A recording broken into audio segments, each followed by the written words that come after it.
ભરૂચ લોકસભાની બેઠક કેમ આટલી ચર્ચામાં? કેમ આટલી ચર્ચાઈ રહી છે ભરૂચ લોકસભાની બેઠક? કેમ ચેતર વસાવા એક મજબૂત દાવેદાર મનાઈ રહ્યા છે? નમસ્કાર, હું છું અમરીન અને તમે જોઈ રહ્યા છો નિર્ભય ન્યૂઝ. ભરૂચ બેઠક પરનું ગૂંચવાયેલું કોકડું ઉકેલાઈ ગયું છે. એટલે કે અહીંથી મુમતાઝ પટેલ કે ફૈઝલ પટેલ નહીં, પરંતુ હવે ચેતર વસાવા લડશે. ભરૂચ બેઠક ચેતર વસાવાને કારણે પહેલેથી જ ચર્ચામાં હતી. એવામાં હવે ગઠબંધન થતા ગુજરાતનું રાજકારણ ગરમાયું છે. કોંગ્રેસ તરફથી આ બેઠક પર પહેલેથી જ પોતાનો દાવો કરી રહેલા કોંગ્રેસના દિગ્ગજ નેતા અહેમદ પટેલના પુત્રી મુમતાઝ પટેલના નિવેદનોને કારણે આ બેઠક પર લોકોની નજર મંડાઈ છે. ત્યારે ભરૂચ લોકસભાની બેઠક કેમ ચર્ચામાં? કેમ આટલી ચર્ચાઈ રહી છે ભરૂચ લોકસભાની બેઠક? તો ભરૂચમાં આદિવાસી અને મુસ્લિમ મતદારોની બહુમતી છે. ભરૂચનો પૂર્વી ખૂણો આદિવાસી મતદારોથી પ્રભાવિત છે અને પશ્ચિમી ખૂણો મોલે સલામ ગરાસિયા સમુદાયથી પ્રભાવિત છે.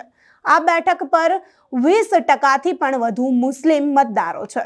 ભરૂચ લોકસભા બેઠક પર 14 લાખ જેટલા મતદારો છે. ભરૂચ બેઠક પર 18 વખત ચૂંટણી યોજાઈ ચૂકી છે. આદિવાસી મતદારોનો બેઠક પર સૌથી વધુ પ્રભાવ છે. ત્યારે ડેડિયાપાડા અને ઝઘડિયામાં સૌથી વધુ આદિવાસી મતદારો છે.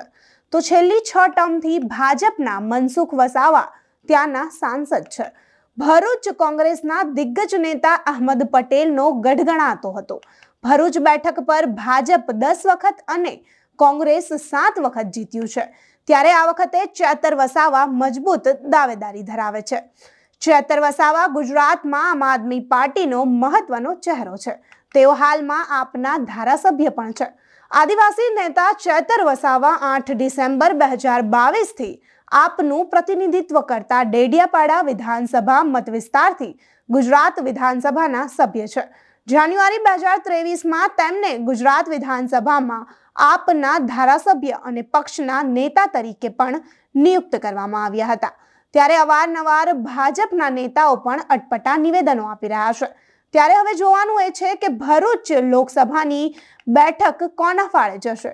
પીએમ મોદીના નેતૃત્વમાં ભાજપની હેટ્રિક નિશ્ચિત છે. ત્યારે હવે સવાલ એ છે કે ભરૂચમાં કોનું પલડું ભારે રહેશે?